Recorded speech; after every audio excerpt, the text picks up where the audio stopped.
What does Nietzsche mean when he calls eternal return the most scientific of all hypotheses?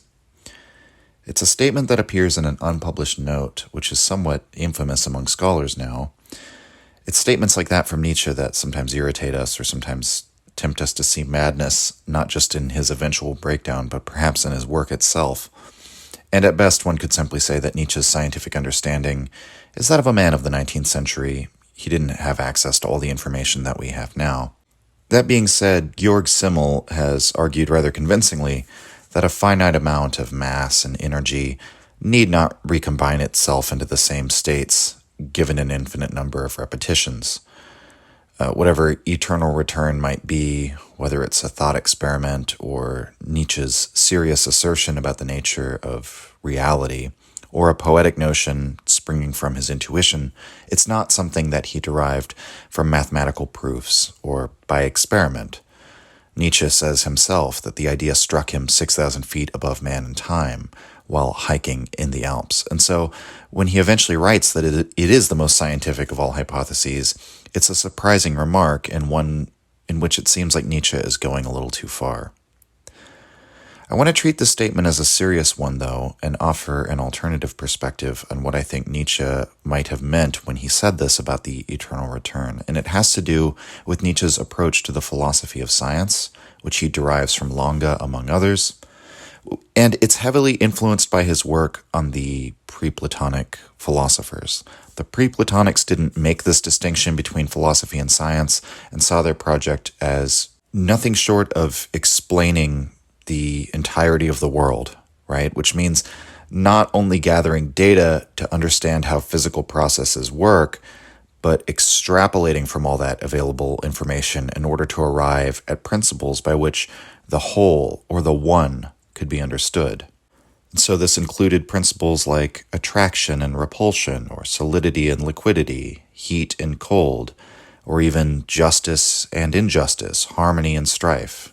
These are the various ways that the pre-Platonic philosophers tried to come up with principles in order to explain how the world of matter worked by simply the observable facts of matter itself.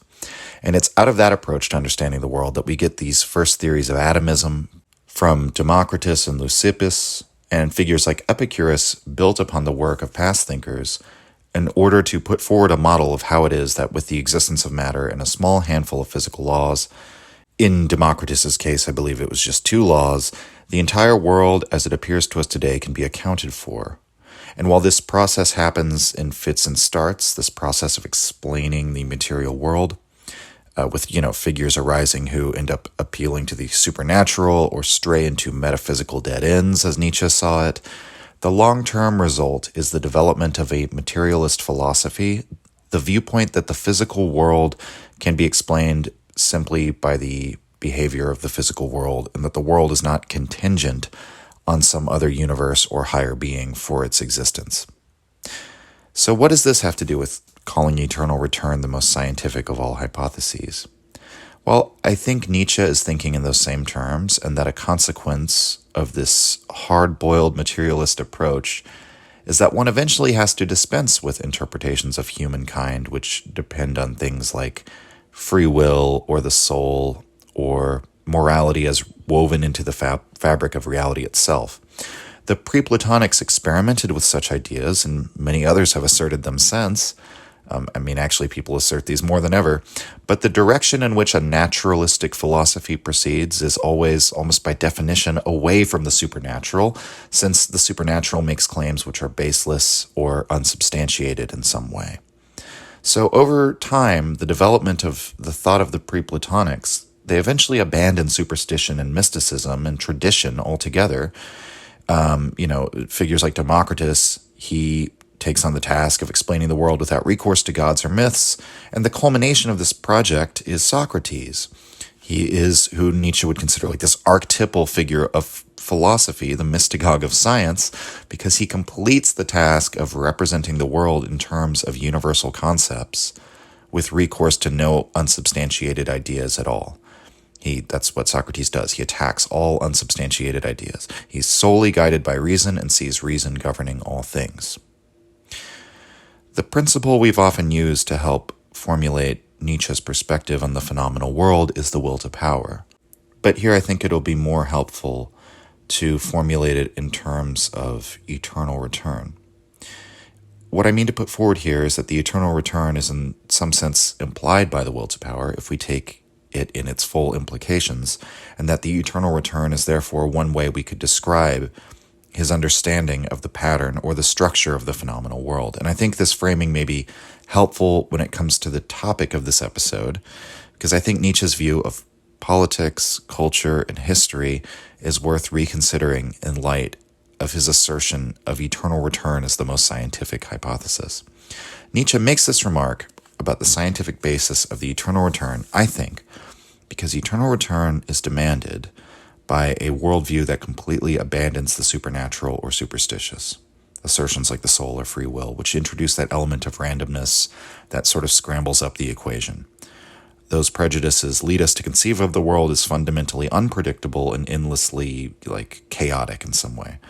Nietzsche also rejects the idea that the world is ruled by a causal, deterministic process, insofar as this is to posit something like a law of reality that is enduring and eternal, independent of our perception of it. Suppose we dispense with those ideas as Nietzsche did.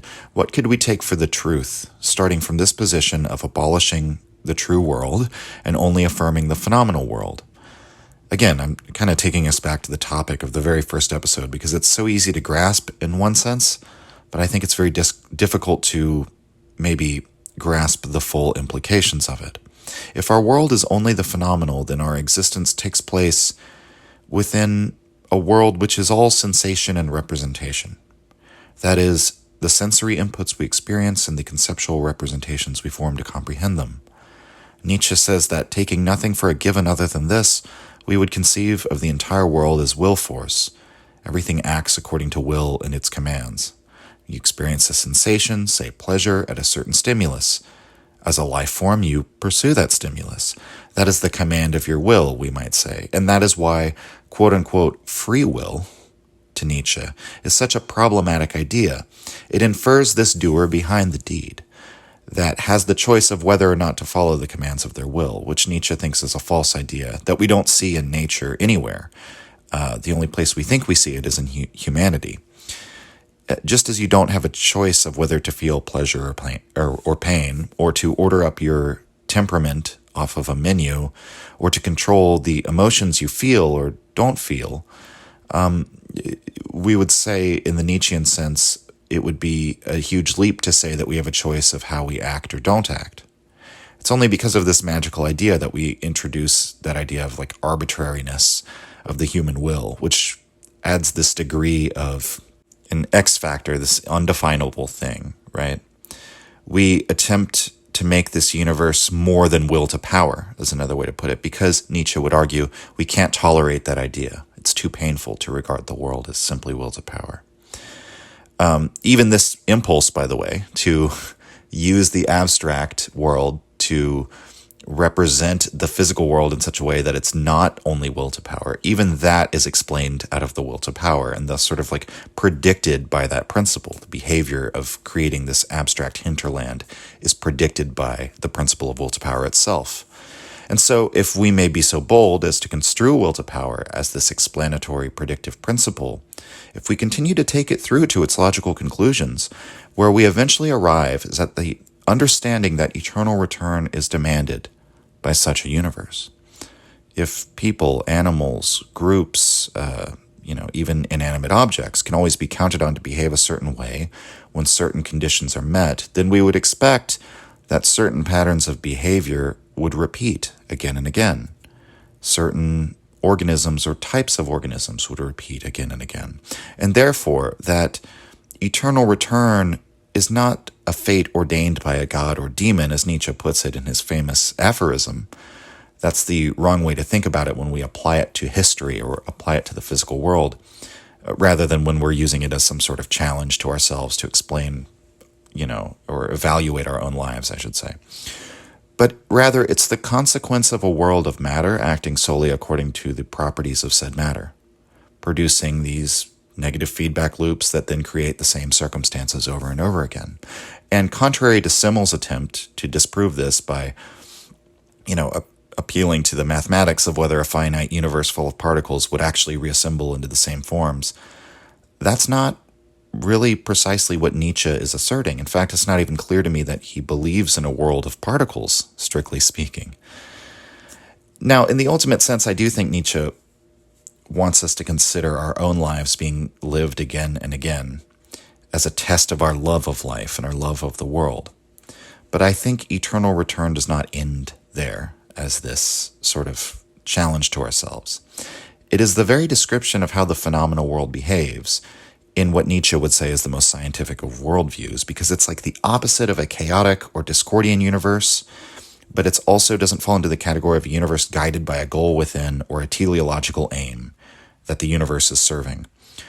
There's no substrate to being, simply a multiplicity, a play of forces, and yet a multiplicity in which all are interconnected. Nietzsche has even questioned the reality of doctrines such as cause and effect, by the way, but not in terms of the fact that we can't, say, observe things that appear to be causal in terms of our experience of it or our conceptual world. He questions it he's not saying it's not a useful conceptual framework, right? But he questions it insofar as we employ cause and effect as if it is an ontological reality, a substrate on which to rest the universe and say that it all began with a first cause, whether it be God or the Big Bang, and that therefore it'll eventually lead to the heat death of the universe or the apocalypse or whatever it might be. And so he sees in this reification of cause and effect the inherent notion of like a mechanistic universe, one which is ordered and coming from somewhere and proceeding towards something. That would be a good way to put it, right? But given an infinite amount of time, he reasons if the universe was proceeding towards anything, it already would have been reached. That point already would have been reached. So what does Nietzsche believe in instead? Well, this play of forces, this unity and multiplicity, is an interconnected whole of which one must say that it is not proceeding towards anything and it does not come out of anything. And that to affirm one single aspect of it or one single moment of it, one has to affirm its totality, because every aspect is dependent on every other, is relative to every other, right? And there is no doer behind the deed, no eternal being behind this changeable reality. All there is a happening. We might call it appearance, phenomena. And what's more than this, the phenomenal world has a revealed character. We've called it will to power. And if it does have this revealed character, phenomena have a certain way that they behave. What does this lead to?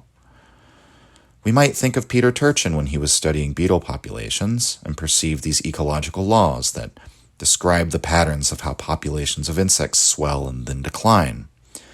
What we're doing when we find a pattern to describe some natural phenomenon is asserting this will happen the same way every time, assuming all conditions are the same. This is what we're doing when we attempt to explain the world by means of a principle that is revealed in the world, the task of the natural philosophers or the Pre-Platonics. This is philosophy, this is science, and in Nietzsche's view, it's the only true attempt at it. The definition he uses in his Pre-Platonic lectures, the attempt to explain universal reality by means of concepts. This task, in and of itself, Nietzsche comes to conclude, demands eternal recurrence. This is not eternal recurrence, perhaps in the most literal or mathematical sense. I would say it's simply the recognition of this demanded conclusion that to posit any principle to explain reality without recourse to the supernatural or the unsubstantiated or undefined always results in a claim that things will happen the same way over and over again if you test and repeat it under the same conditions, right? That's the scientific method, people. The scientific method is premised on the same thing happening if you run the same condition or the same experiment under the same conditions. And then, perhaps to be admittedly a bit too intuitive in our method for the taste of the scientifically minded people, we could maybe apply this principle to the universe itself, to the totality. Why would we not apply it, right?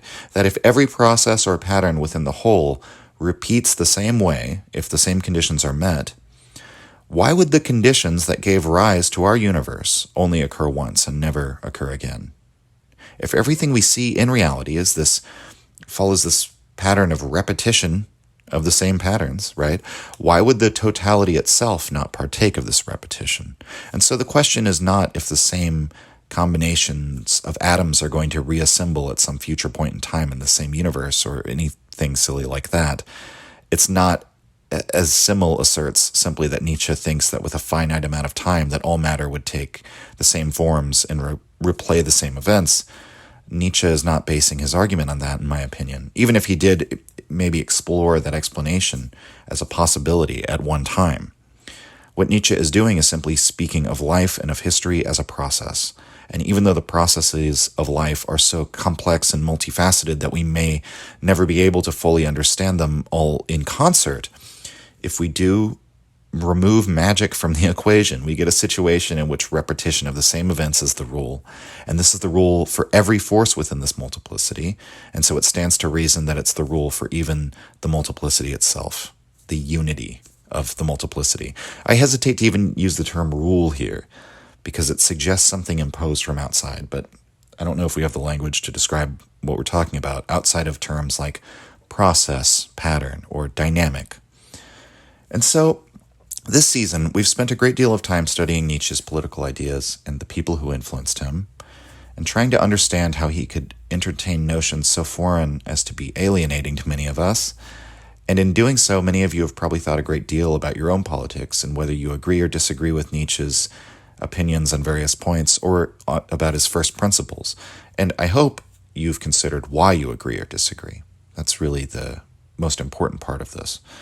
But I want to take us above those considerations because I think they're somewhat limited in their scope. I want to consider the whole framework of Nietzsche's approach to studying human life and human societies and the political order. And in taking this higher perspective of Nietzsche's political project, rather than emphasizing the formulation of will to power, let's look at it through the lens of eternal return. We've seen a number of examples of thinkers this season who seem to apply the eternal return to history, at least in some form.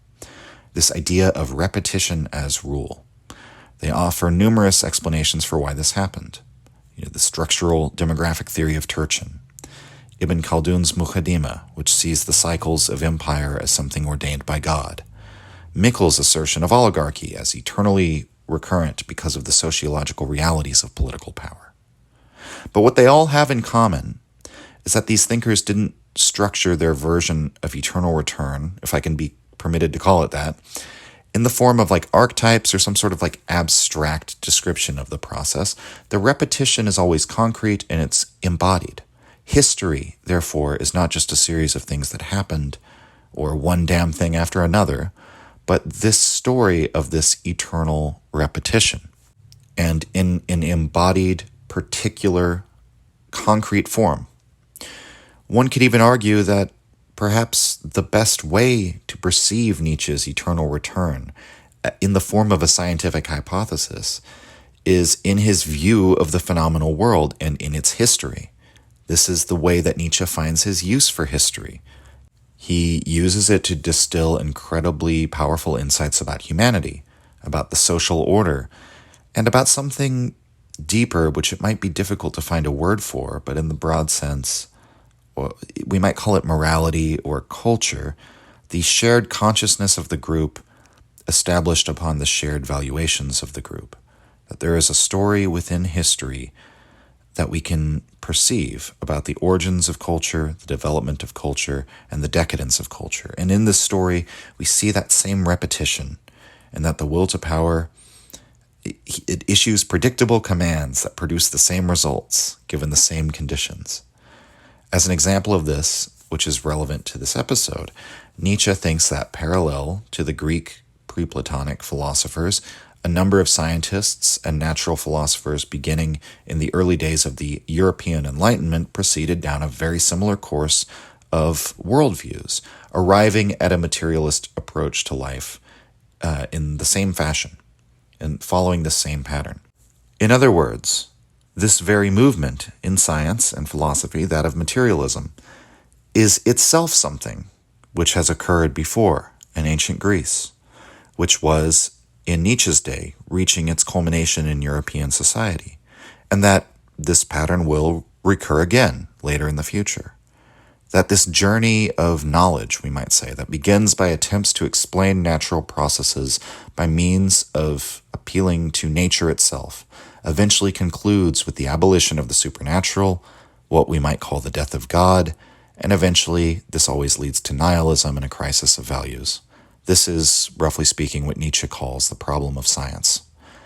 But that's the story of eternal return, as applied to morality and culture, that every society, as it becomes powerful, is given a chance to develop its intellect, to apply the will to power through the intellect in order to gain greater mastery over the phenomenal world, will always seek to gain greater power.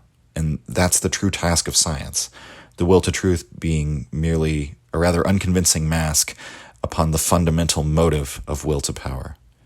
But this very process leads to catastrophe, as we discover the value of having unchallenged beliefs and unquestionable assertions. That is to say, faith and superstition and dogmatism. We only discover the value of these things once we've gotten rid of them. That in many ways, these false beliefs were indispensable to beings such as we are. And we even cling to new superstitions that spring up within the realm of materialist thought in order to avoid confronting the completely unadulterated perception of the world as appearance and appearance alone, which its revealed character, in Nietzsche's words, is will to power.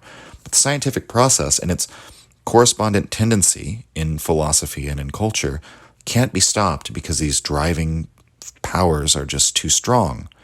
The group must eventually, on account of this, reevaluate their values, rework the old values, forge new ones, or reinterpret their doctrines in some way, have a revival in some way, or risk extinction. And so that's Nietzsche's eternal return as applied to history and culture. And eternal return itself is even part of that very same story, isn't it? For the very reason that we mentioned at the outset. Eternal return and the will to power are notions that one could only really entertain once this process of decadence has reached a certain point. Somebody living in ancient Greece during the time that Fustel de Coulanges describes, where their view of reality is that, we live in this place of spirits and wrathful deities, and they perceive that their only job in life is to tend their sacred fire and work their sacred lands. They wouldn't have much use for the idea of will to power or the eternal return.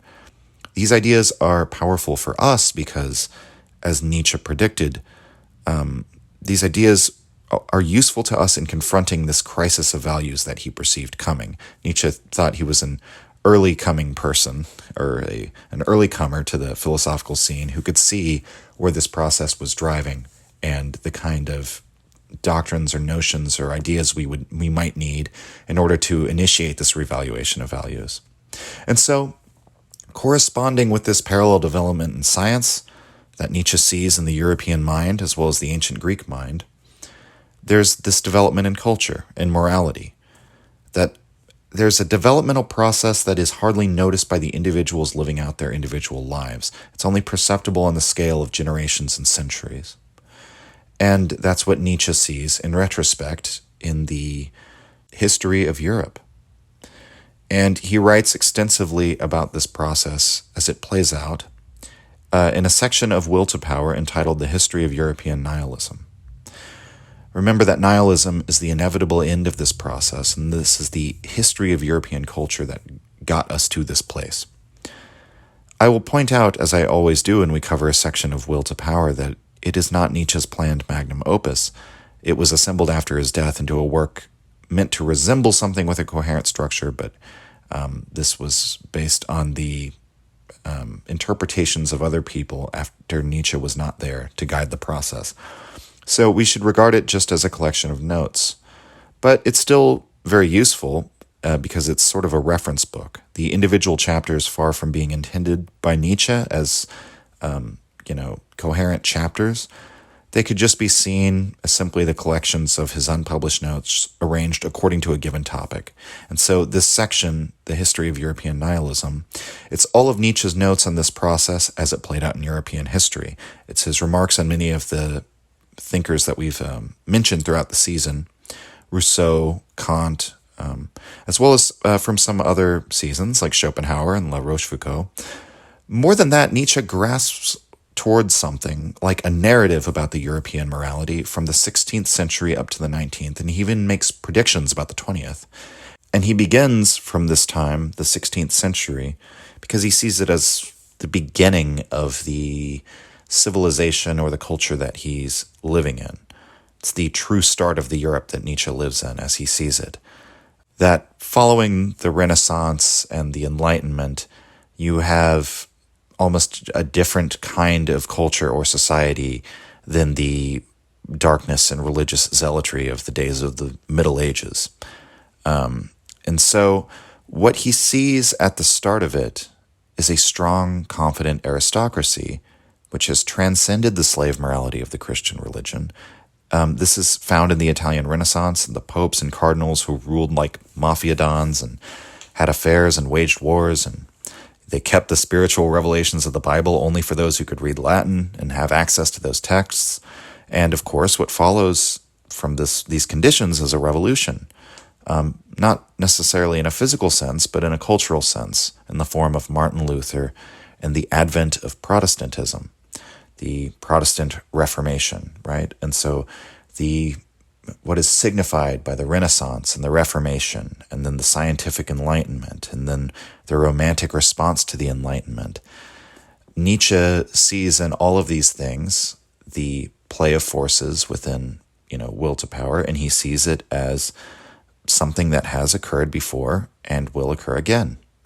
And so with that framing to it, we're going to open this section and look at several passages from the History of European Nihilism. We'll begin with a passage on the Renaissance and the Reformation. This is number 93, written from January to the fall of 1888, entitled Renaissance and Reformation. Quote, "What does the Renaissance prove? That the reign of the individual has to be brief. The squandering is too great, the very possibility of collecting and capitalizing is lacking, and exhaustion follows immediately. These are times where everything is spent, and the very strength is spent with which one collects, capitalizes, and piles riches upon riches. Even the opponents of such movements are forced into an absurd waste of energy. They too soon become exhausted, spent, desolate. In the Reformation, we possess a wild and vulgar counterpart to the Italian Renaissance, born of related impulses, only in the retarded North, which had remained coarse, they had to don a religious disguise, for there the concept of the higher life had not yet detached itself from that of the religious life. Through the Reformation, too, the individual sought freedom. Everybody his own priest is also a mere formulation of libertinage. In truth, one word was enough: evangelical freedom, and all instincts that had reason to remain hidden broke out like wild dogs. The most brutal requirements suddenly acquired the courage to face themselves, and everything seemed justified. One was careful not to understand what liberty one had really meant at bottom. One shut one's eyes before oneself. But shutting one's eyes and moistening one's lips with enthusiastic orations did not prevent one's hands from grasping whatever could be grabbed, and the belly became the god of the free evangel, and all the cravings of revenge and envy satisfied themselves with insatiable rage. This took a while. Then exhaustion set in, just as it had in the south of Europe, and here, too, a vulgar kind of exhaustion, a plunging into servitude. The indecent century of Germany arrived."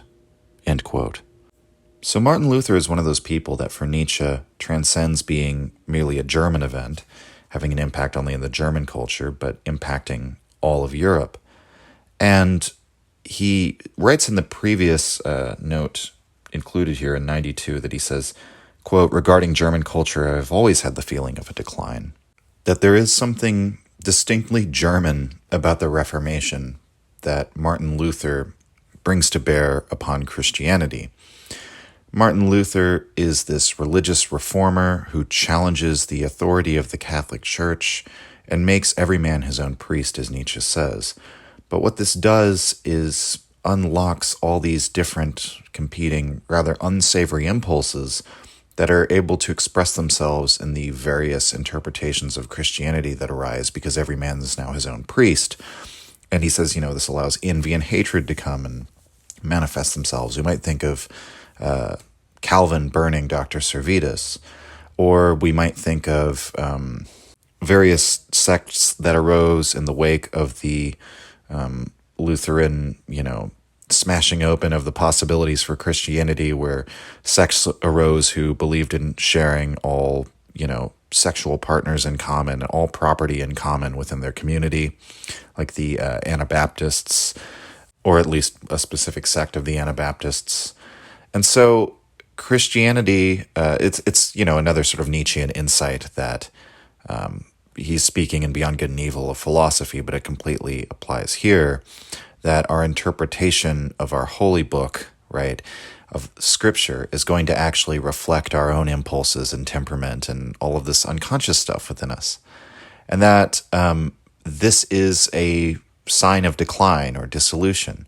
Again, as we're going to see as we go throughout this passage, that isn't necessarily quote-unquote bad, because this laying open of all these possibilities, there's great potential for new things.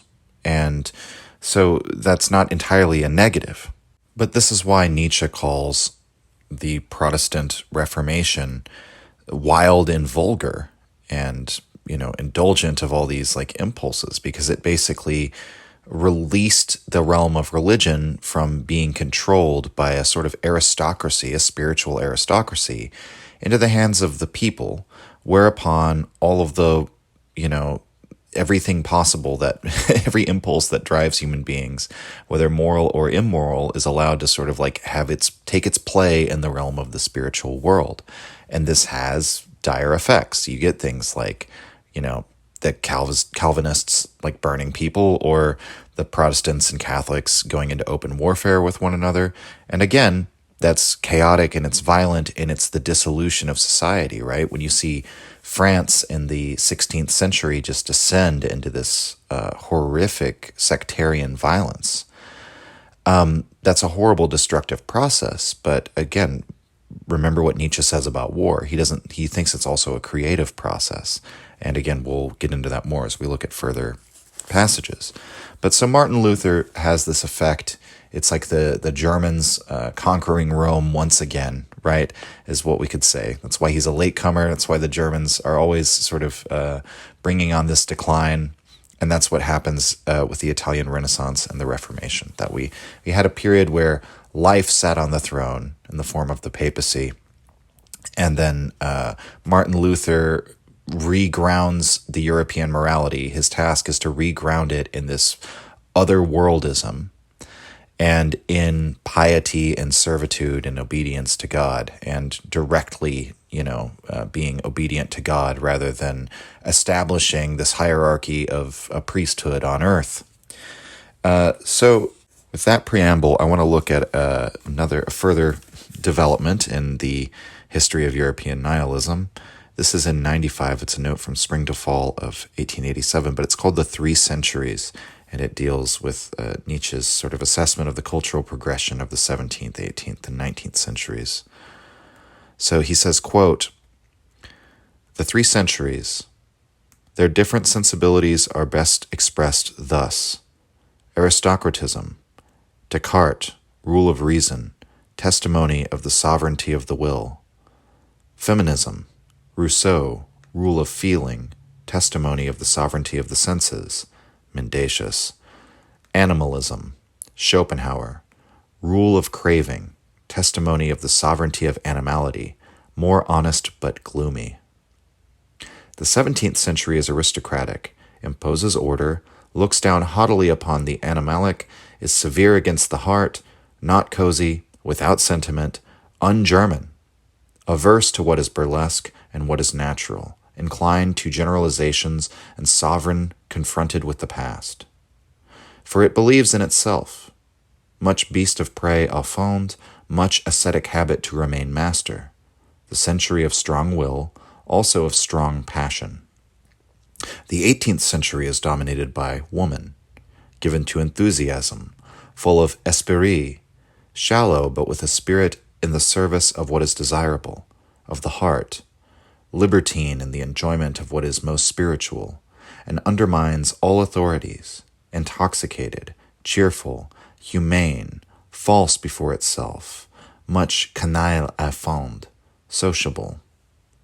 The 19th century is more animalic and subterranean, uglier, more realistic and vulgar, and precisely for that reason better, more honest, more submissive before every kind of reality, truer, but weak in will, but sad and full of dark cravings, but fatalistic, not full of awe and reverence for either reason or heart, deeply convinced of the rule of cravings. Schopenhauer spoke of will, but nothing is more characteristic of his philosophy than the absence of all genuine willing. Even morality reduced to one instinct, pity. Auguste Comte is a continuation of the 18th century, domination of coeur over la tête, sensualism in the theory of knowledge, altruistic enthusiasm. That science has become sovereign to such a degree proves how the 19th century has rid itself of the domination of ideals. A certain frugality of desire makes possible our scientific curiosity and severity, which is our kind of virtue. Romanticism is an echo of the 18th century, a kind of piled-high desire for its enthusiasm in the grand style. As a matter of fact, a good deal of histrionics and self-deception. One wanted to represent strong natures and grand passions. The 19th century looks instinctively for theories that seem to justify its fatalistic submission to matters of fact.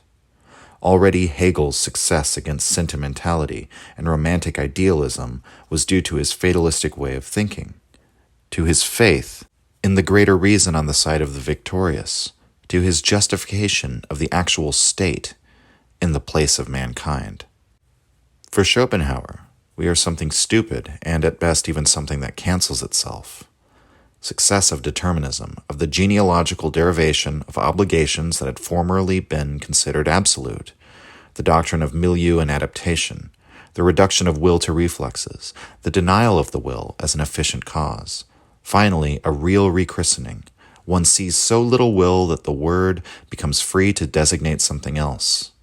Further theories, the doctrine of objectivity, will-less contemplation as the only road to truth, also to beauty, also the faith in the genius to justify a right to submission.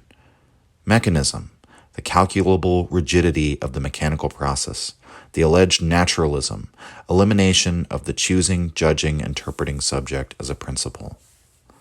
Kant, with his practical reason and his moral fanaticism, is wholly 18th century, still entirely outside the historical movement, without any eye for the actuality of his time, e.g. revolution, untouched by Greek philosophy, fanciful visionary of the concept of duty, sensualist with the backdrop of the pampering of dogmatism.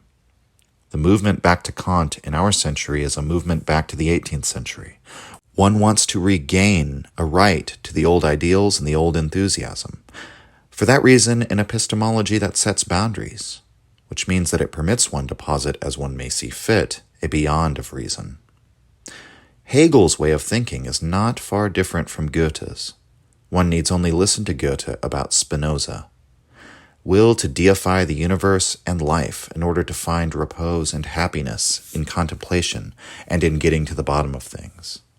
Hegel seeks reason everywhere. Before reason, one may submit and acquiesce. And Goethe, a kind of almost joyous and trusting fatalism that does not revolt, that does not flag, that seeks to form a totality out of himself, in the faith that only in the totality everything redeems itself and appears good and justified. End quote. So, the first thing I would like to bring up is that Hegel is said to have initiated this historical turn in philosophy. But in the broader sense, Hegel, sort of arrives at the beginning of the 19th century. The 19th century is when we get Darwin, when we get this sort of dawning recognition, you might say, of the truth as an evolving or dynamic thing. And Hegel, in some sense, all of these thinkers in this passage, I think it's important to remember, I don't think Nietzsche is saying that they are causing this shift in the consciousness of Europe. I think that's the wrong way to look at it. I don't even think it might it might even be kind of incorrect to say that they are merely symptoms. You could say that they're a manifestation of the zeitgeist, to be maybe inappropriately Hegelian with the views of Nietzsche. But I think that if we start from the 19th century then and work backwards, the 19th century is more animalic or animalian to Nietzsche because it is the century in which we come to recognize mankind as simply an animal, as a thing ruled by impulses, as a being that evolved out of this dynamic process that came out of nature. And thus, there is less sentimentality because many of the beautiful illusions upon which that sentimentality could have been based that we have in the 18th century are beginning to disappear and wither in the face of the all-powerful ascent of the sciences. And Nietzsche, to some extent, is even really part of this process because, he's a classical philologist, which was considered part of the sciences at that time. And all of the sciences are just sort of like ripping the mask off all of our illusions, which is what Nietzsche says it makes us more realistic and more vulgar. And this has, what does he say? It makes us better and more honest. Those are in quotes, by the way, right? Or in scare quotes. So he's not saying we're better in some sort of absolute sense. He's recognizing the relativity of what he's saying. And just the key point is that we are able to recognize, what does he say? The rule of cravings, right? The impulses that govern us as natural beings, as the true thing driving us. What Nietzsche seems to be criticizing here is how it's made us submissive. He sees this in Schopenhauer and in Hegel, two figures that, Schopenhauer hated Hegel. Nietzsche obviously associates more with Schopenhauer and often has solely negative things to say about Hegel whenever he does mention Hegel, which is very rarely, and I think only in his unpublished works, maybe once or twice in his published canon. Talks about Schopenhauer way more and was way more influenced by Schopenhauer. But here he sees in both of them, as men at the outset of the 19th century, this manifestation of that same tendency that we just have to sort of, we have to find our peace or repose in submission to the facts, to reality. He says that Hegel seeks reason everywhere because to reason we can submit and acquiesce. And he sort of contrasts this with Goethe, who he says has a trusting fatalism. Some of these last lines in here are actually, they appear in a modified form in Twilight of the Idle, Skirmishes of an Untimely Man. So we can see how he used these notes to develop they do tie into his published work. But so even though he sees that similarity with Goethe as well, he sees something maybe a bit more positive in Goethe in his form of fatalism, which he calls a joyous and trusting fatalism. And he says one need only look at the relation between Goethe and Spinoza. And those two names in the history of European thought were often paired together, even though they're so different. It's almost like because Goethe loved Spinoza and was very fascinated by Spinoza and his work, and that sort of explains the line in this passage in Will to Power here where Nietzsche says, quote, will to deify the universe and life in order to find repose and happiness and contemplation and getting to the bottom of things.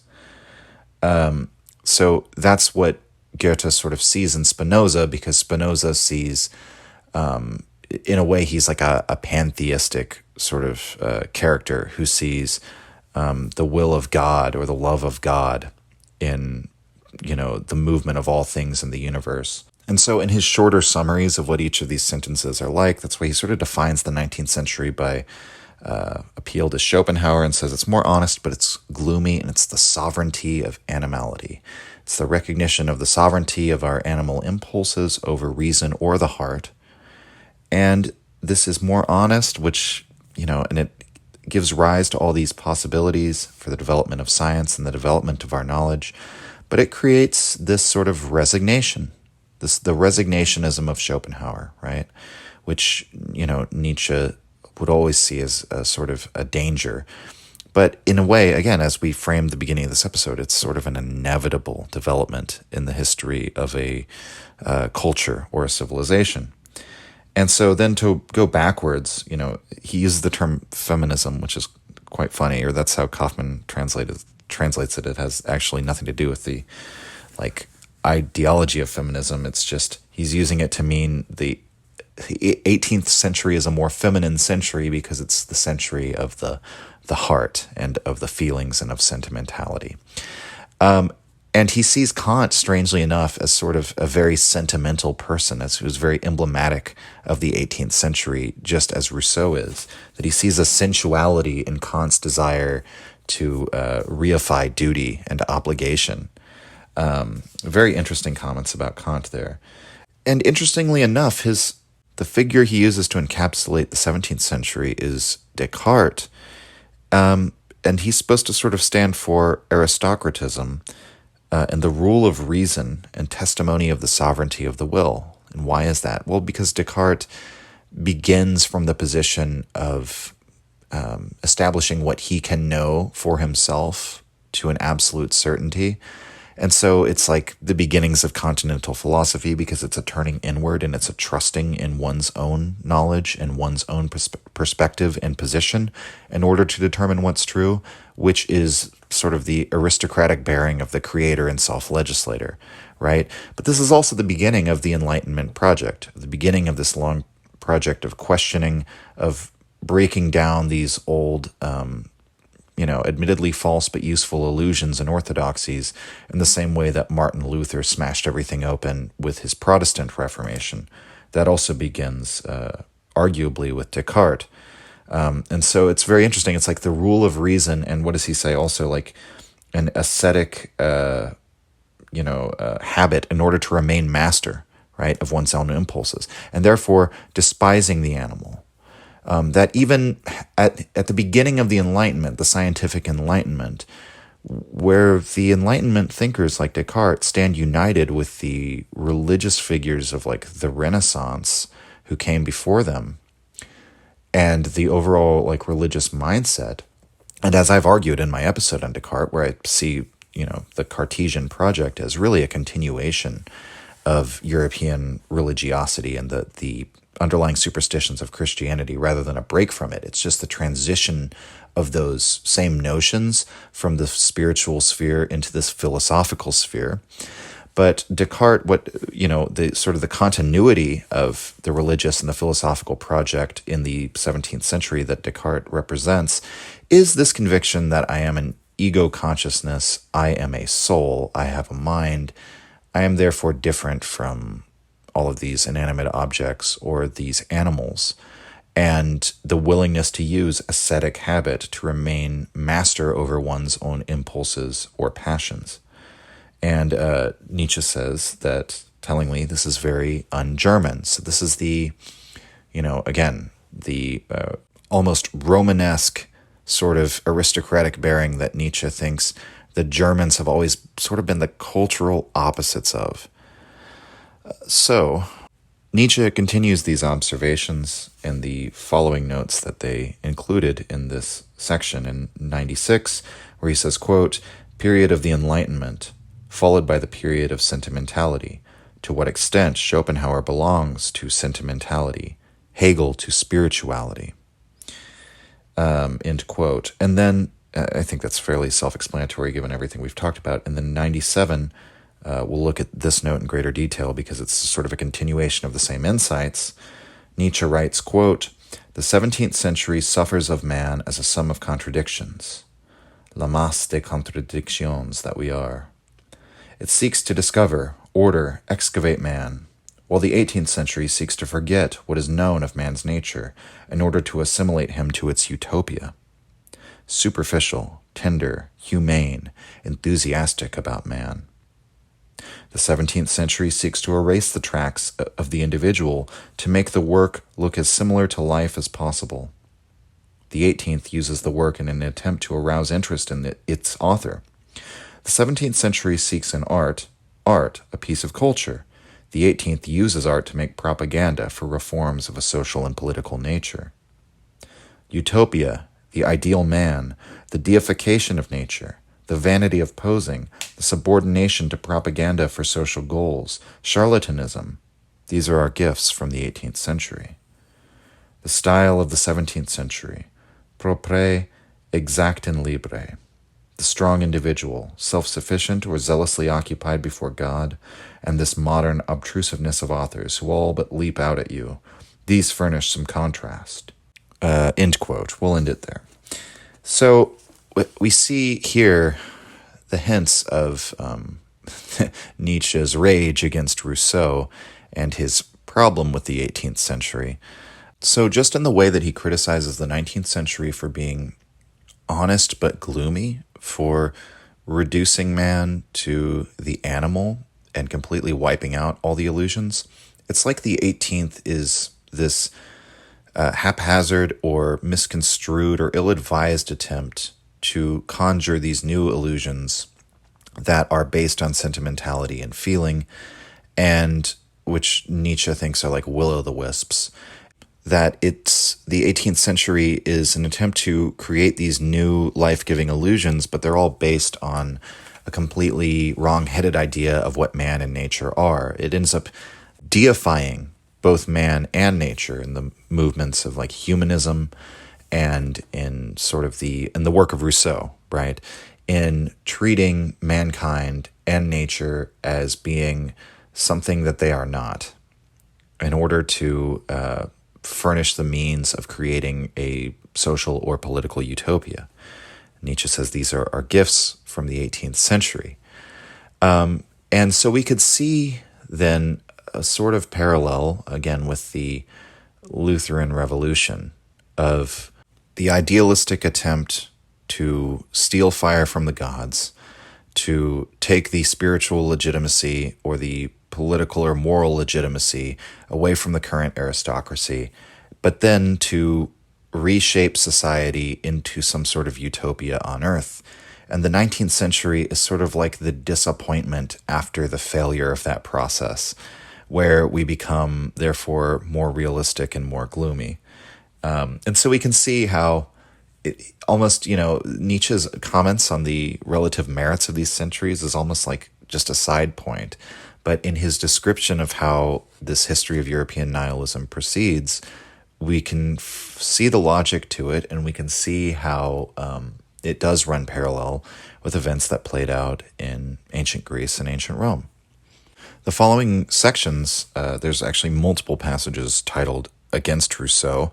I'm just going to read the second one, which is going to be number 99, Spring and Fall of 1887, where Nietzsche wrote, quote, "The state of nature is terrible. Man is a beast of prey. Our civilization represents a tremendous triumph over this beast of prey nature." Thus argued Voltaire. He felt the mitigation, the subtleties, the spiritual joys of the civilized state. He despised narrow-mindedness, also in the form of virtue, and the lack of delicatesse, also among ascetics and monks. The moral reprehensibility of man seemed to preoccupy Rousseau. With the words unjust and cruel, one can best stir up the instincts of the oppressed, who otherwise smart under the ban of vetitum and disfavor, so their conscience advises them against rebellious cravings. Such emancipators seek one thing above all, to give their party the grand accents and poses of the higher nature. End quote. So we might think of when Nietzsche was writing in Human All Too Human, where he said that it was not the ideas or the temperament or the overall archetype of Voltaire that was responsible for the French Revolution, but Rousseau. And here we see that Voltaire is sort of standing for what Nietzsche might call the aristocratic beginnings of the Enlightenment, of, what would you say, the belief that our civilization represents a triumph over this terrible animal nature, this terrible state of nature. You could also treat it as sort of the Hobbesian view, but Hobbes has this sort of dour, pessimistic quality to him, right? Whereas with Voltaire, you might liken it more to like the progressive perspective of one like Immanuel Kant. Or you might liken it to Nietzsche's conception of the Apollonian, right? That the Greek culture had to throw down monsters and slay titans in order to establish their city-states, and therefore the ancient Greeks didn't have this romanticized view of nature of somebody like a Rousseau, that ironically the romantic and sentimental views of nature are a rather modern thing, because ancient peoples tended to view nature as this place of, wrathful deities and dangerous like creatures and things that they didn't understand, or that the domain of a god that could be capricious and terrible. That was how they tended to view nature. And so, in a way, the Apollonian aspect of the Greek society is very similar to the way, and that's also stands for the aristocracy, right? Whereas the Dionysian is sort of the great leveler that brings the entire community, unifies the entire community around art and the ritual. The Apollonian is something which is about that pathos of distance and order of rank. And similarly, Voltaire sort of then stands for this Enlightenment progress view, which would therefore see human knowledge in the arts and sciences as actually a real development over what mankind was in the state of nature, in contrast to Rousseau, who thinks that, famously argued, no, all the arts and sciences have not improved man's lot from the state of nature at all. So we have sort of a reiteration of that view. But again, I think it's interesting to contextualize it here as none of this, the French Revolution isn't Rousseau's fault, right? Rousseau and the French Revolution are both manifestations of the sentimentality, that character of the 18th century, which is brought on by this, what would you say, by the questioning and the doubtfulness that has been raised towards superstition and dogma that originally does come out of that self-legislative, Enlightenment task to turn our intellect in order to gain more power and mastery over the world. That results in the destruction of illusions and then the grasping for new illusions. This sentimental view of mankind as that's really based more on our feelings rather than what our dispassionate reason would tell us. The following section, number 100, we'll go into as well because it's a more extended comparison of Voltaire and Rousseau. And since we haven't really done an episode on Voltaire, but we have covered Rousseau, I think this will be interesting for further bringing out that contrast as Nietzsche sees it. So this is section 100, quote, Rousseau, the rule based on feeling, nature as the source of justice. Man perfects himself to the extent to which he approaches nature. According to Voltaire, to the extent to which he moves away from nature. The very same epochs are, for one, ages of progress of humanity, for the other, times when injustice and inequality grow worse. Voltaire still comprehended humanita in the Renaissance sense, also virtu as high culture. He fights for the cause of the honnêtes gens and de la bonne campagne. And side note, those terms translate as humanity, virtue, honorable people in good society. Just to cut in here, I'm sure that I've mispronounced all of them, so be sure to let me know about that in the YouTube comments section when this eventually gets posted on YouTube. But Nietzsche, back to the text, Nietzsche continues, quote, the cause of taste, of science, of the arts, of progress itself and civilization. The fight began around 1760.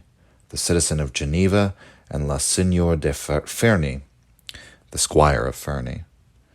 Only from that moment on, Voltaire becomes the man of his century, the philosopher, the representative of tolerance and unbelief, till then merely un bel esprit.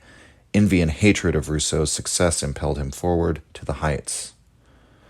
Critique of both points of view in regard to the value of civilization. The social invention is for Voltaire the most beautiful there is. There is no higher goal than to maintain and perfect it.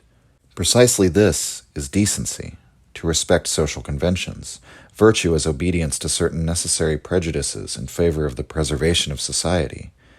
Missionary of culture, aristocrat, representative of the victorious, ruling classes and their valuations.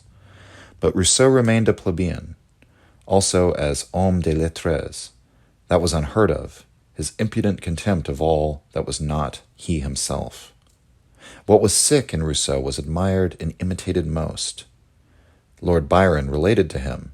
He also worked himself up into sublime poses and into vindictive rancor, sign of meanness. Later attained balance through Venice and comprehended what produces more ease and well-being. Rousseau is proud in regard to what he is, in spite of his origins, but he is beside himself when one reminds him of it.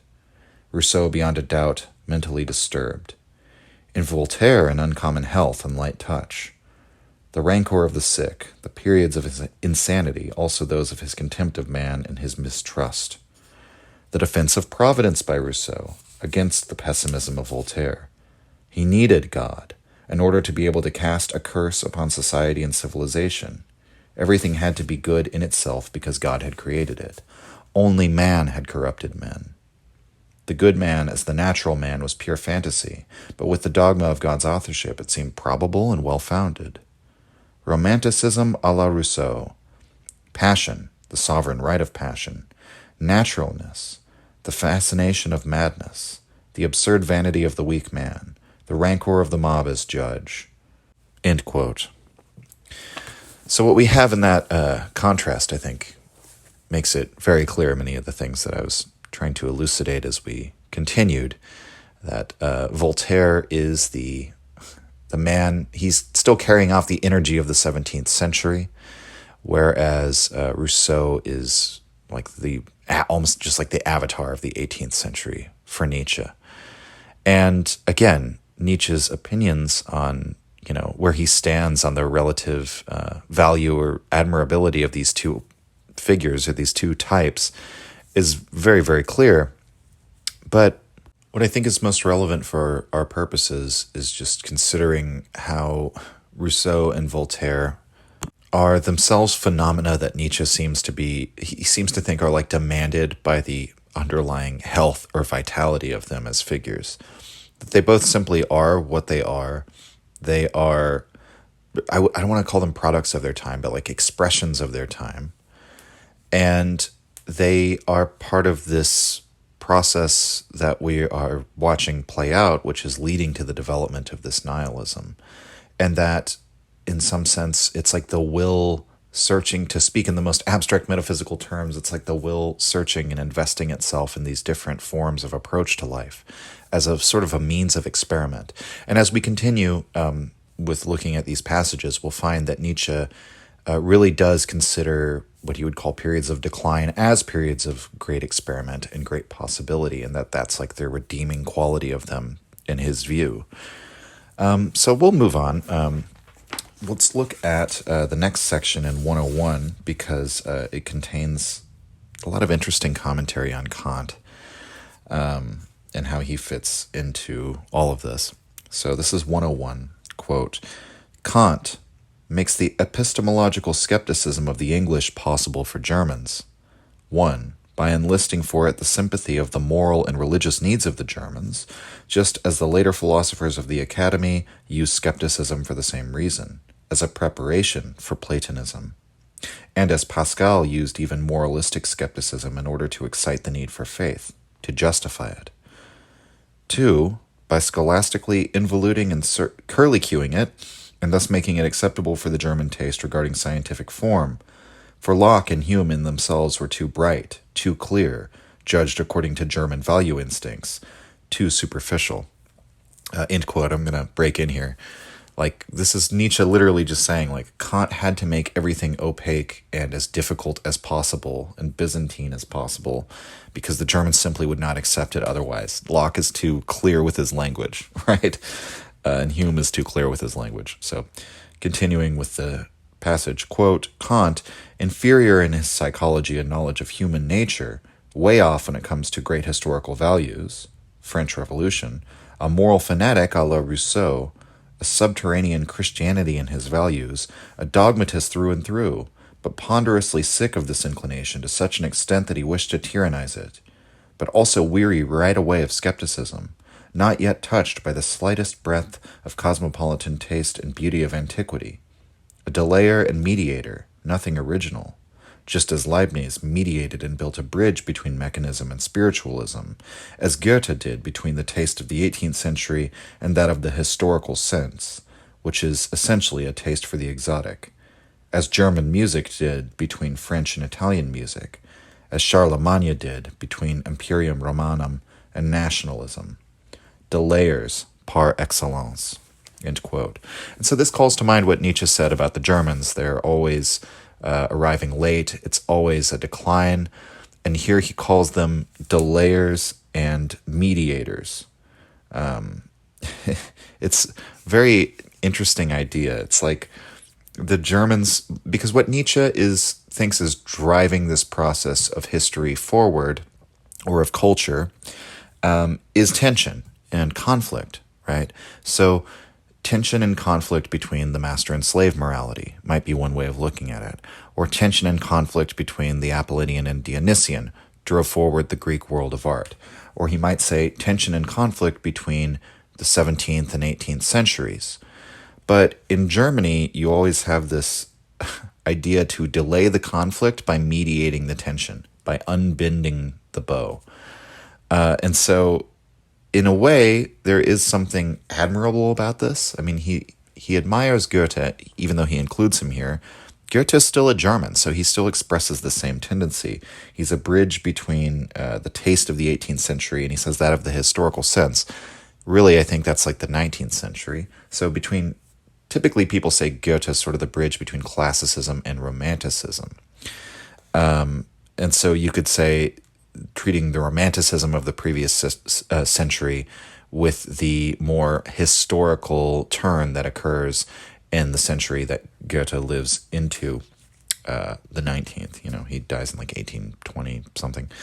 So that sort of makes sense. But in a way, Nietzsche is saying that whole tendency to delay and mediate, sort of like it's like the German modus operandi, and there's something unhealthy about it, something stubborn and slow and late about it, right? About delaying the conflict, trying to create a synthesis. And Nietzsche notably tries to do the opposite, right? Nietzsche considers himself very un-German. He's an early comer instead of a late comer. And he, at the end of Genealogy of Morality, for example, he suggests that this is an open conflict, although there have been periods of open war and détente, that they actually, even though they intertwine in the same soul, the master and slave morality are irreconcilable. There's actually no possible synthesis between them. They will remain eternally at war. And so that's the way in which Nietzsche might consider himself un-German, because the Germans are always, in some sense, trying to delay and mediate. To relate it back to Kant, what is he trying to mediate? And it's as if he's like taking the moral fanaticism of a Rousseau, which is based on that sentimentality, but because, Nietzsche says he was already like sick of it and sick of, he has that infamous essay that I've referenced before, where he talks about the power of the will to master melancholic states of mind, right? To basically like will yourself to no longer be mentally ill or to no longer be sick. And it's like Nietzsche says because he was sick of it, he wanted to tyrannize over it. That Kant's, excessive sensualism of duty and desire to make the will and therefore one's reason master over the passions is actually an indication that he's like a thoroughgoing 18th century man. He's actually a sentimentalist, like to the core, right? He's like a Rousseauian man to the core. It's just that he, like Byron, gets a certain kind of sensuality from saying, what's that famous Lord Byron quote that Nietzsche uses? I refuse to be the slave of any appetite, right? And that gives one a sense of like power and a feeling of power. I want to go directly after this to the next note in 102, which again brings out something very interesting, another parallel. Nietzsche writes, quote, "In how far the Christian centuries with their pessimism were stronger centuries than the 18th century, like the tragic era of the Greeks. The 19th century vis-a-vis the 18th century, in what respects err, in what respects a retrogression, poorer in spirit and taste, in what respects progress, darker, more realistic, stronger," end quote. And so again, we're really getting the sense that I'm really trying to be resistant to the treating these centuries or figures as good or bad, or as like a progression or degression, even though Nietzsche sometimes uses the words himself to describe these figures, and he clearly hates Rousseau, right?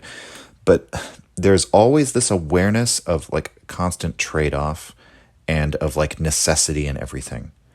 and in that trusting fatalism in Goethe that he respects over, say, that just the need of a Hegel to submit, and which I think also ties into the idea of wanting to delay and mediate the conflict versus like embracing the conflict or something of that nature. So the 19th century is darker and more realistic and therefore stronger. But in many ways, it's poorer in spirit and in taste. There's a remark about people from the 18th century, about the portraits of people from the 18th century, that has stuck with me. I think it was when I was listening to lectures about Rousseau. And I don't remember who said it, but he was basically saying that if you look at all the portraits of people from the 18th century, they're always smiling. And it's a very unique thing, that there was a very, it was just like a sentimental time. It's like the way people romanticize about the 60s and 70s in United States culture. It's like the time of the hippies and free love and all that it was like a whole century of that in some sense. And, that there is something beautiful and creative that comes out of that. And there's so many great works of art that come out of that period. But, and so there is like a real trade-off in the 19th century in this like scientific, historical, like very like down to earth, like hard-boiled, hard-nosed, like historical materialist conception of humanity. Now, speaking of that, I want to go back to section 84, where Nietzsche says something very interesting about Schopenhauer, with all these sort of considerations in mind. I think it's interesting. He says, quote, "Schopenhauer as throwback, state before the revolution, pity, sensuality, art, weakness of the will, Catholicism of spiritual cravings. That is good 18th century au fond. Schopenhauer's basic misunderstanding of the will, as if craving, instinct, drive were the essence of will, is typical, lowering the value of the will to the point of making a real mistake. Also hatred against willing, attempt to see something higher, indeed that which is higher and valuable, in willing no more, and being a subject without aim and purpose, and the pure subject free of will. Great symptom of the exhaustion or the weakness of the will, for the will is precisely that which treats cravings as their master, and appoints to them their way and measure." End quote. So Schopenhauer is a throwback to the time before the revolution. So the revolutions of the 18th century, or the we might see the precursor as the Protestant Reformation. We might see the historical material manifestation of it as the French Revolution, or we might see like the philosophical expression of this as being in Rousseau. But what's interesting, it's like seeing Schopenhauer. It's sort of like almost like a different take on Schopenhauer from the one that he gives in the other note, which shouldn't surprise us that these notes are not entirely consistent because they're unpublished notes. They're just sort of like Nietzsche's musings on the topic. But here he almost treats Schopenhauer like he's like belongs to the time of Descartes in the 17th century, which in some ways I think he does, because he's so determined to stick to like very few sources of knowledge outside of his own, just Kant and Plato basically. And the fact that he makes central his own base of knowledge, his own perception of the world, his own direct experience as the basis of everything he knows, and use that to define the world. But it's like you take that throwback from the time before the revolution and place him into the time after the revolution, into this time of, Catholicism of spiritual cravings. So the universalism of spiritual cravings, the time after the 18th century, and you get Schopenhauer's brand of pessimism, right? Where you've had this sort of like romantic celebration of impulses and sensuality, and Schopenhauer comes along as like a reaction against that. That's my best attempt at sussing out this passage, but again, it's not entirely consistent with what Nietzsche has written elsewhere. Now, in these following passages, Nietzsche sort of turns his eye to his contemporaries, his contemporaneous age at the end of the 19th century, or in the latter half of it. So that's what he means when he's talking about modern man. And this is from 1885. This is note number 109, where he writes, "Principle, he writes, quote, "Principle, there is an element of decay in everything that characterizes modern man, but close behind this sickness stand signs of an untested force and powerfulness of the soul. The same reasons that produce the increasing smallness of man drive the stronger and rarer individuals up to greatness." End quote. I'm not going to comment on that one just yet. I'm going to look at 3 in a row, and then we'll give some commentary. So the next one's 110. Quote, "Overall insight, the ambiguous character of our modern world, the very same symptoms could point to decline and to strength, and the signs of strength of the attainment of majority could be misconstrued as weakness on the basis of traditional, that is to say residual, negative emotional valuations. In brief, our feelings, as feelings about values, are not up to date. To generalize, feelings about values are always behind the times. They express conditions of preservation and growth that belong to times long gone. They resist new conditions of existence with which they cannot cope, and which they necessarily misunderstand.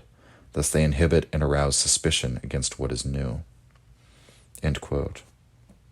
And then we'll look at 112.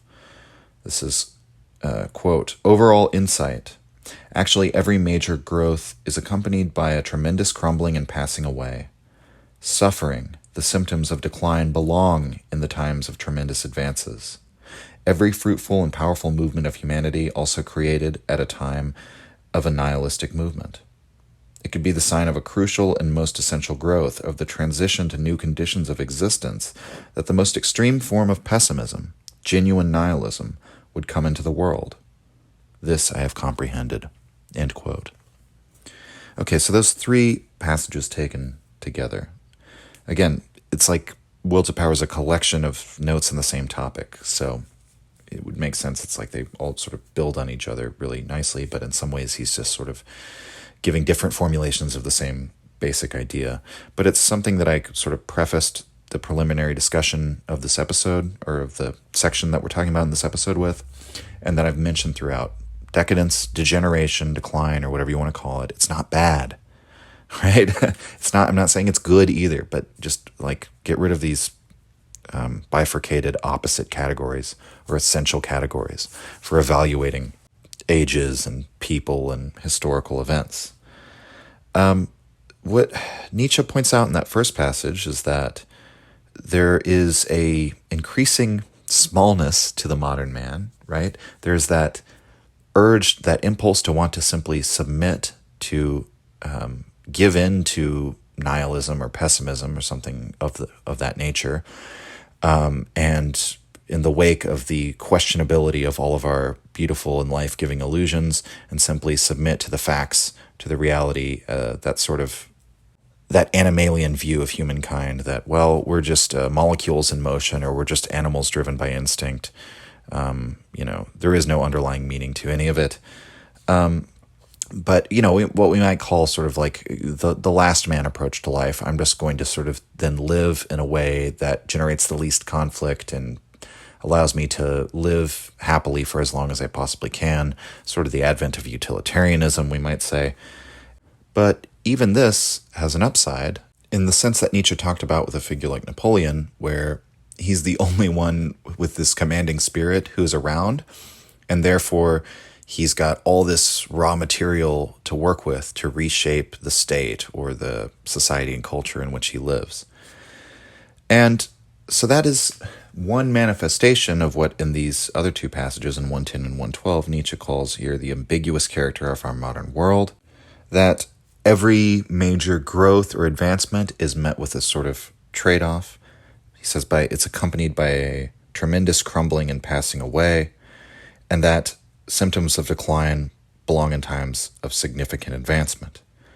And we could go back to the section, it's actually the section right before this one, it's the chapter before this one in Book 1, on nihilism and Will to Power, which was also the penultimate episode of last season, so which was not really intentional, it just sort of worked out that way. But you could also go back to that episode where we talk about nihilism, because Nietzsche talks about how nihilism has this character where it could be a active nihilism, or a creative nihilism in a way, that nihilism can be a transitional stage to the creation of something new and greater, and that nihilism is therefore not necessarily, even though it is always carries this danger with it, it's not something that we should treat as like a boogeyman or a bad thing, that it's a necessary thing. It's a necessary phase that we may have to pass through in order to establish something new. And so this is why Nietzsche is not big on lamenting things or treating historical developments as if they were bad, even when you can tell, like with Rousseau, it really like brings up his ire because he disagrees so much, but that he sees necessity in all of these developments, and that this progress towards nihilism is something inevitable and natural, and that it actually is part of a process of growth, of creating something new. Where this fits in with this history of European nihilism as he's given it is that you could view the 19th century of his time, or the being on the cusp of transitioning to the 20th century, as just that period of potentially active nihilism. That we may be arriving, in Nietzsche's view, at that time period in which the sciences have knocked down all the old value structures and, all the illusory basis of our old value structures and the sources that we used to derive value and meaning from. But we now have this tremendous opportunity. That's maybe the time is now, or it's very quickly coming. On the other side of that coin, and it must be said, or it must be for the sake of honesty said, because as I pointed out throughout, clear antipathy towards Rousseau, just because the nihilism that is coming could offer us this great opportunity to, reevaluate our values, that doesn't mean that we should be completely neutral about which new values are instated or which new values are tempered out of this process, right?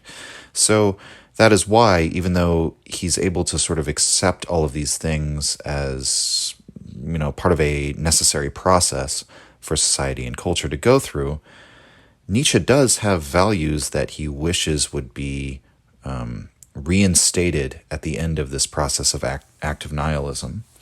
And he brings this out in section 117, where he writes, quote, "Progress of the 19th century against the 18th. At bottom, we good Europeans wage a war against the 18th century. 1. Return to nature, understood more and more decisively in the opposite sense from Rousseau's. Away from idol and opera. 2.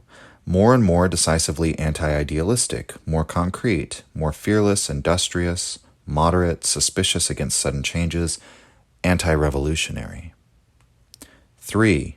More and more decisively, the question concerning the health of the body is put ahead of that of the soul, the latter being understood as a state consequent upon the former, and the former at the very least as a precondition of the health of the soul." End quote. So it's interesting because he's saying we're going to wage war against the 18th century almost by more fully leaning into the values of the 19th century. And I think this is an element of Nietzsche that might be hard to grasp, because it's like, is the death of God a crisis, an absolute catastrophe for Western civilization? Absolutely. What's the solution? Go deeper, go further, right? Go beyond the death of God, keep moving, like transcend that.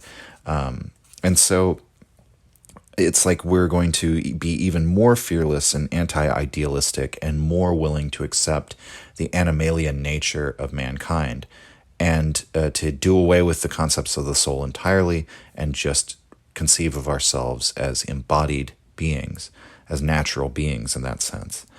And therefore, the return to nature, that one line right there, you could go listen to the episode we just did on that concept in Nietzsche, where he says that his idea of a return to nature is the opposite of Rousseau's. His version of it is Napoleon, right? His version of it is a return to like militarism. And there are numerous passages that we're probably not going to have time to get into throughout this section in European nihilism, where Nietzsche says that what he sees coming in the future of Europe is like a coming militarism of a rejection of the ideals of a lasting peace in Europe, and states rearming and, having some of the most violent and spectacular conflicts they've ever had. And so, to sort of elaborate, though, on that idea of man becoming more natural, Nietzsche has a further elaboration on this idea in passage number 120, where he writes, quote, "How man has become more natural in the 19th century. The 18th century is that of elegance, refinement, and sentiments généraux, not return to nature, for there has never yet been a natural humanity. The scholasticism of and anti-natural values is the rule, is the beginning. Man reaches nature only after a long struggle. He never returns. Nature, i.e. daring to be immoral like nature. We are coarser, more direct, full of irony against generous feelings even when we succumb to them. More natural is our first society, that of the rich, the leisure class. They hunt each other. Love between the sexes is a kind of sport in which marriage furnishes an obstacle and a provocation. They amuse themselves and live for pleasure. They esteem physical advantages above all, are curious and bold." End quote. I'm going to break in here because even though he elaborates a lot more, even just in the first paragraph, never has there yet been a natural humanity. What does that mean? Well, remember what Nietzsche thinks of nature, right? If you get rid of this idea of nature as sort of like a natural harmony and look at it as sort of like a natural contradiction where life forms are always trying to overcome themselves, they're always trying to grow stronger, to be different, to distinguish themselves from all the other forms. And so in that sense, nature being a constant process of self-overcoming and of development of, greater and greater beings, stronger and stronger beings, however you want to put it. It's very difficult to talk about it in the abstract. Man never returns to nature because what nature is this process of constantly going out and going forth from what you previously were in the state that you previously were in. So it's almost like a contradiction in terms to talk about returning to nature. Now, what he says that the actual return to nature, which he puts in quotes here, is daring to be immoral like nature. And we might more properly say amoral, in the sense that he talks about nature in that passage I've referenced a couple times recently from Beyond Good and Evil about the Stoics. Imagine to yourselves a being like nature, which is indifferent, abundant, and wasteful beyond measure. That is the true return to nature. And so it's like the man is becoming more natural in the 19th century by abandoning idealism, would be one way to put it. And so we're coarser, more direct, and full of irony. And then he begins to describe this sort of idealized aristocratic class that he hopes that will more closely begin to approximate as we continue this process in the 19th century. But I'm not going to read this whole section, but I'm going to abridge it a little bit and go through the rest of this section, sort of like just the beginning sentiment of each of these little paragraphs that he has here, because he writes, quote, "More natural is our attitude to the search for knowledge. More natural is our attitude toward morality." And he elaborates on that one. "Principles have become ridiculous. Nobody permits himself any longer to speak without the irony of his duty. More natural is our position in politics. We see problems of power, one quantum of power against another. We do not believe in any right that is not supported by the power of enforcement. We feel all rights to be conquests." I went ahead and read that whole section because it's very relevant to the topic of the season. "More natural is our estimation of great human beings and great things. More natural is our attitude toward nature." And he elaborates on that one. "We no longer love it on account of its innocence, reason, or beauty. We have made it nicely devilish and dumb. But instead of despising it, we have felt more closely related to it ever since, more at home in it. More natural is our attitude towards art. We do not demand beautiful illusory lies from it. Brutal positivism reigns." And then I'll read the rest of the section. Quote, "In summa, there are signs that the European of the 19th century is less ashamed of his instincts. He has taken a goodly step toward admitting to himself his unconditional naturalness, i.e. his immorality, without becoming embittered. On the contrary, strong enough to endure only this sight. This sounds to some ears as if corruption had progressed, and it is certain that man has not come close to that nature of which Rousseau speaks, but has progressed another step in civilization, which Rousseau abhorred. We have become stronger. We have again come closer to the 17th century, especially to the taste of its end, end quote. It's interesting because Nietzsche is almost seems to be predicting here at times that, well, maybe there's not going to be a giant collapse of Western values and we'll return to the values of the 17th century. But what I sort of see in this and interpret in this is really just, Nietzsche's not a god. He can't predict everything that's happening or going to happen in the future. There are multiple possibilities of what could happen, and you might see it as the difference between, in cleodynamics, a trend reversal where your society reintegrates, in which case you would have to establish some shared values and shared norms, which are in some sense beyond question, and sort of self-legislated, which is like that aristocratic approach to morality, just speaking here in the broadest possible terms. Or your society might fail to reintegrate, and it could just be the end of your civilization, right? So yeah, that is sort of how I would interpret that discrepancy. But again, throughout this passage where he says that we are more natural, it's all in further leaning into that animalian, materialist understanding of mankind and what it is, and not being ashamed of it and our instincts and impulses. Making nature devilish and dumb, and then finding ourselves more at home in it accordingly, rather than what Rousseau does with nature, which is places it in the same judgment of mankind as God and paradise in the Garden of Eden, right? We talked about the parallels of the Garden of Eden of myth with sort of Rousseauianism of the 18th century in the previous episode, that it is still taking something that is purer than you are, that you will then strive to return to that state of communion with God or that state of communion with nature. Whereas Nietzsche, by saying, well, no, nature is actually always stress and tension. And so in a sense of conflict, both inside and outside, danger in the alley and in the heart. So everything you feel, it's not an alienation from nature. You're still within nature. And in fact, nature is devilish and dumb and indifferent and immoral. And that's what we're like. So rather than something like a principle like God or some paradisiacal, state of nature that stands in judgment of mankind, we can simply, the innovation of the 19th century in becoming more natural, and Nietzsche sees it, is in redeeming mankind by saying, no, we are exactly like the rest of nature, and there's actually nothing wrong with us. We're perfectly at home here, which I think there's something very liberatory about that. So I think that's why Nietzsche writes in 128, he writes, quote, "I have as yet found no reason for discouragement. Whoever has preserved and bred in himself a strong will, together with an ample spirit, has more favorable opportunities than ever." End quote. And he goes on to say that, basically the same point we made earlier. I'll just read from it, quote, "The herd animal, even highly intelligent, has been prepared. Whoever can command finds himself those who must obey. I am thinking of Napoleon and Bismarck." End quote.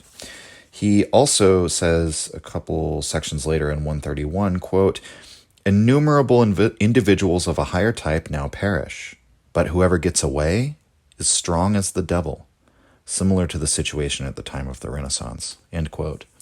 So again, periods of chaos and dissolution are great opportunities, again, because war or conflict is a creative force in the same way that Caesar, by putting himself out in Gaul on the frontier at the edge of Rome, that's how he made himself into the figure that he would eventually become, that would, whose legacy would echo down history for centuries after him.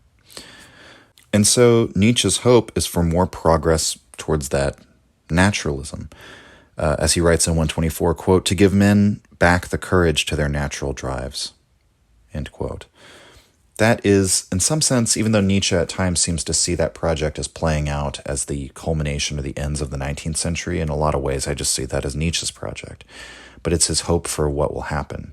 And maybe that's what, in seeing this grand narrative of these periods of culture and their interplay, maybe that's what Nietzsche sees as his role, is to introduce that celebration of the body and the celebration of the natural impulses and man as a natural being, to, furnish us with a text like this book, Zarathustra, so that this is now further, it's like his cultural war, his cultural struggle against the 18th century. Towards the end of this section, Nietzsche returns to the idea of the good European. And this, it's an idea that he first sort of conjures up around the time of Human Ulti Human, and then he revisits it in Beyond Good and Evil. And this is a note from 1885, right around the time when he would have been writing Beyond Good and Evil. And I think this is particularly poignant, given all of the considerations we've walked through in this section, to consider what Nietzsche is really hoping for when he is talking about these good Europeans or these philosophers of the future that he wants to come forward.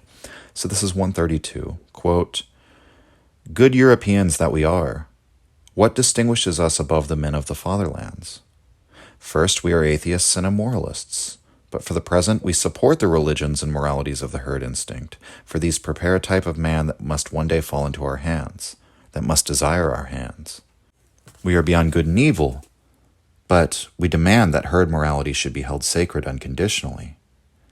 We hold in reserve many types of philosophy which need to be taught, possibly the pessimistic type, as a hammer. A European Buddhism might perhaps be indispensable. We probably support the development and maturing of democratic institutions. They enhance weakness of the will. In socialism, we see a thorn that protects against comfortableness. Position toward peoples. Our preferences, we pay attention to the results of interbreeding. Apart, wealthy, strong, irony at the expense of the press and its culture. Worry lest scholars become journalistic. We feel contemptuous of every kind of culture that is compatible with reading, not to speak of writing for, newspapers. We take our accidental positions, like Goethe, Stendhal, our experiences, as foreground and stress them to deceive about our depths. We ourselves are waiting, and beware of staking our hearts on them. They serve us as hostels for a night, which a wanderer needs and accepts. We beware of settling down. We are ahead of our fellow men in possessing a disciplina voluntatis, all strength applied to development of strength of the will, an art that permits us to wear masks, an art of understanding beyond the affects, also to think in a super-European way at times. Preparation for becoming the legislators of the future, the masters of the earth, at least our children. Basic concern with marriages." End quote. That last line, I think, is really a terrible last line. But again, it's not like Nietzsche published this. You can see in this note so much that ended up in Beyond Good and Evil, but it's like ideas scattered throughout the entire text, right? And so I think maybe to make sense of Nietzsche's hopes for the 19th century and how it's progressing, that this nihilism at the culmination of the progress of science and of our culture having suffered these revolutions against its like unquestionability, is that these new philosophers and legislators of the future will arise.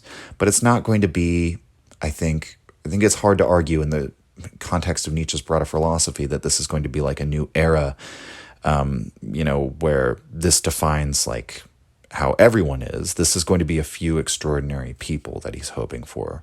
Just like in many ways he's defined all these previous centuries by talking about a few archetypal figures who sort of represent the whole, right? So as much as he despises Rousseau is like a great individual because he manifests the entire 18th century in his life and work, right?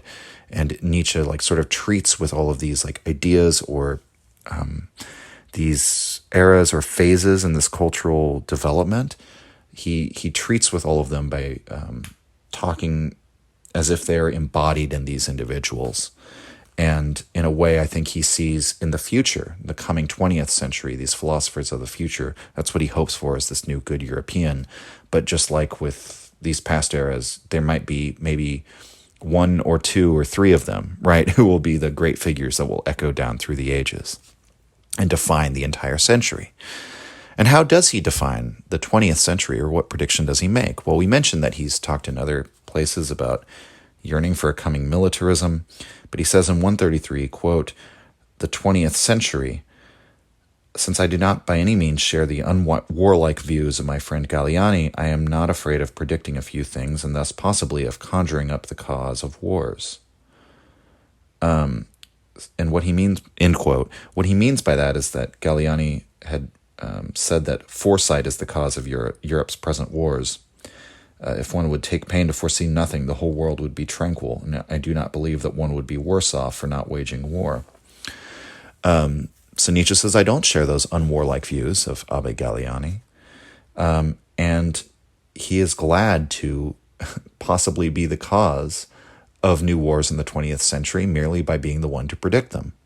It's a bit of a stretch on what Galliani was actually saying. I think he's saying that people, heads of state, predict wars with one another, which leads to military armament or arms races and things like that, which then can lead to tense situations which cause wars to develop when they might not have happened if that initial paranoia wasn't there or something like that. I don't think he's saying that a philosopher might cause them, but Nietzsche's being a little bit cheeky there, right?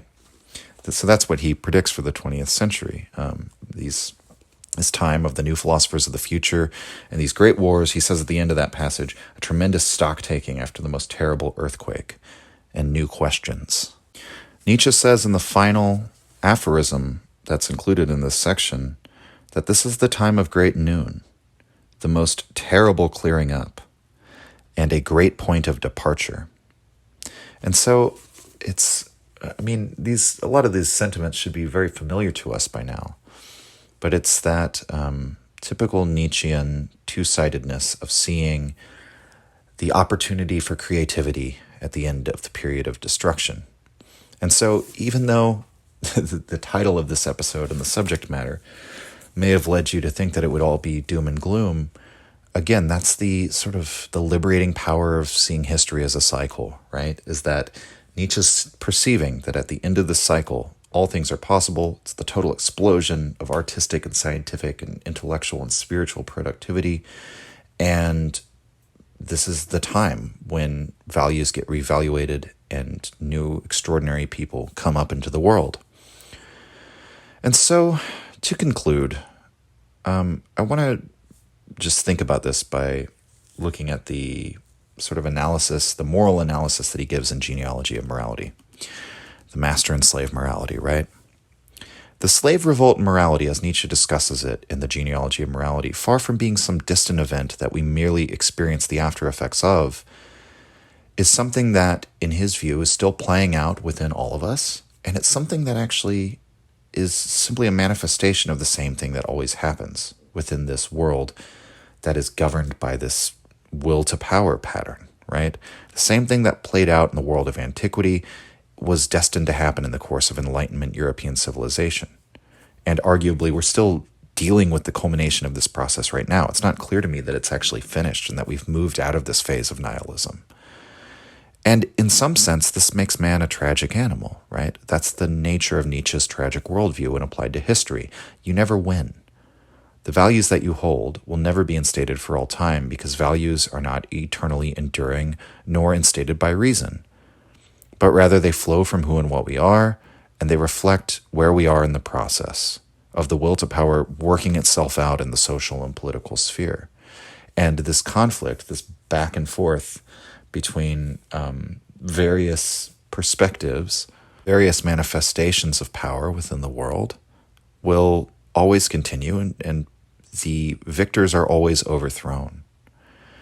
The values that bind a community or a nation together are destined to perish, and this will always occur because of the eternally recursive nature of conflict, the impermanence of strength, and the return of decadence.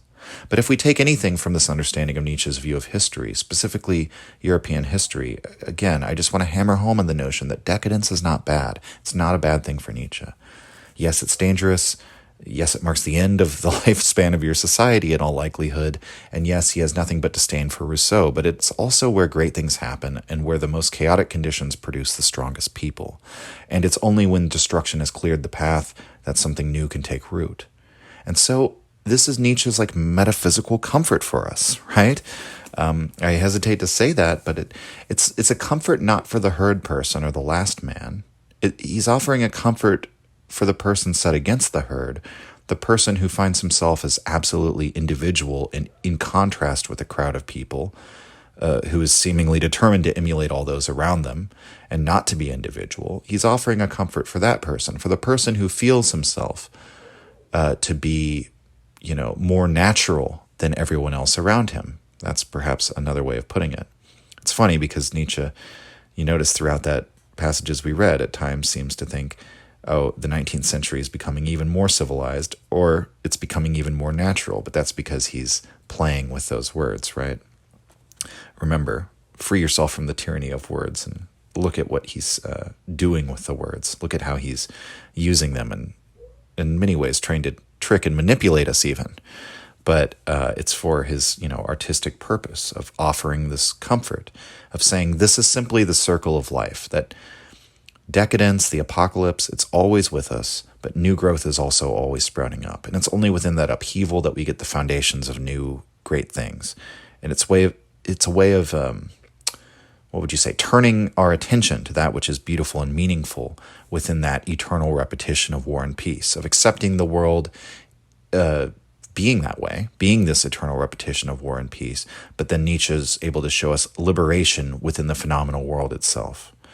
And that comes in the hope for something new, something greater to come forth, the faith that will come forth after this current social or moral order collapses, whenever and wherever we may be in history.